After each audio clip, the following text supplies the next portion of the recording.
This is what Russian President Vladimir Putin unleashed on Ukraine. This is how some news organizations in the U.S. have been covering Russia's invasion of Ukraine. Russia's full-scale invasion. Russian invasion. Russia attacking Ukraine's fuel deposits. And this is how it's described on Russian state television. Спецоперация. Специальная военная операция по защите ДНР и ЛНР. The two sides, they really have wildly different descriptions of what's going on because the Kremlin is really conscious of public opinion. State broadcasters have been reinforcing Russian President Vladimir Putin's narrative that Ukraine and its Western allies pose threats to his country. Украина для стран Запада всегда была лишь инструментом для сдерживания России. With ongoing global coverage of the war and a deluge of information on social media, Russian state media outlets are using maps and dismissing Western media reports to send its own message about the invasion of its next-door neighbor.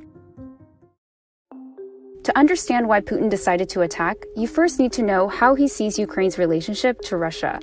Это неотъемлемая часть нашей собственной истории, культуры, духовного пространства. So the state media has been giving its viewers a geography lesson. This is a map of Ukraine today, which was a Soviet state before it gained its independence in 1991. Here, parts of the country are broken up into sections.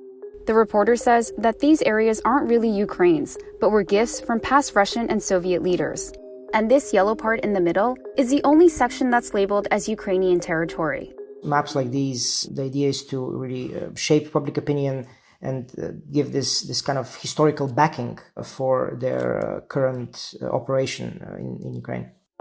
And this historical context was reiterated in Putin's nearly hour-long speech days before the invasion.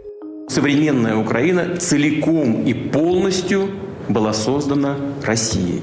Putin seems to have been focused on history when it comes to Ukraine, and he has always mentioned Ukraine where it has been part of Russia and it should continue to be part of Russia. Back in 1991, Ukrainians held a referendum that overwhelmingly supported independence from the Soviet Union, and this decision was backed by Russia. And as a sovereign state, several years later, Ukraine asked to join NATO. But Putin objected because this would bring the military alliance closer to Russia's doorstep, a concern that his predecessors shared after the breakup of the Soviet Union. So he demanded that the alliance guarantee Ukraine would not get membership. And when there were none, То, что происходит, вынужденная мера. Ну, просто не оставили никаких шансов поступить иначе. the state media has amplified this narrative that the conflict with Ukraine isn't Russia's fault, but the U.S. and its Western allies are to blame. В планах США навязать Европе войну с Россией. Безответственные западные политики создают угрозы для нашей страны. A few days after the invasion, Putin raised the stakes again. Перевести силы сдерживания российской армии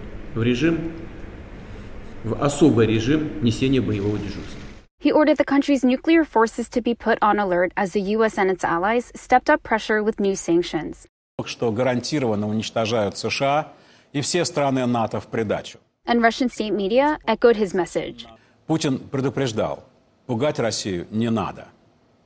State media programs are also running disinformation segments. This newscast shows what it claims to be a tweet from CNN about an American who died during the invasion of Ukraine. No American casualties have been reported during the war, and the Twitter account was suspended. CNN said the tweet was fabricated and the account not affiliated with the news organization in any way. The Russian state media channel Rossiya 24 didn't respond to a request for comment. Russian state media have also repeated the Kremlin's position that there are no threats to civilians and that it's only targeting military installations. К мирным жителям и городам отношение реально бережное. In the first week of war, Ukrainian officials said the invasion's civilian death toll had reached 2,000.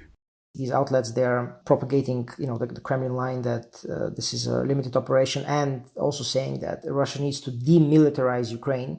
They're really saving the population in eastern Ukraine. The Kremlin wants that the domestic audience sees Russia not as an aggressor. Before the invasion, many Russians agreed with the Kremlin line on Ukraine.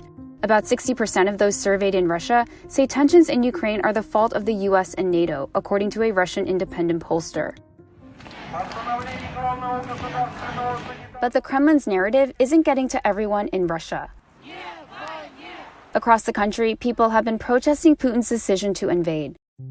So to continue shaping public opinion, the country's communications regulator ordered all media outlets, including independent ones, to only use official government sources. The government watchdog and state media organizations didn't respond to a request for comment. And as the West has started to cut off Russia from the global financial system, ordinary citizens are starting to feel the pain, lining up at ATMs to pull out cash as the Russian currency has plummeted. Я не знаю, чего ожидать даже, потому что последствия могут быть непредсказуемыми. Может закрыться Макдональдс, где я каждый день кушаю. Также курс рубля. Не знаю, справится ли с этим Центробанк. And this could provide the Kremlin another opportunity to cast the US and its allies as Russia's aggressors as the war in Ukraine continues.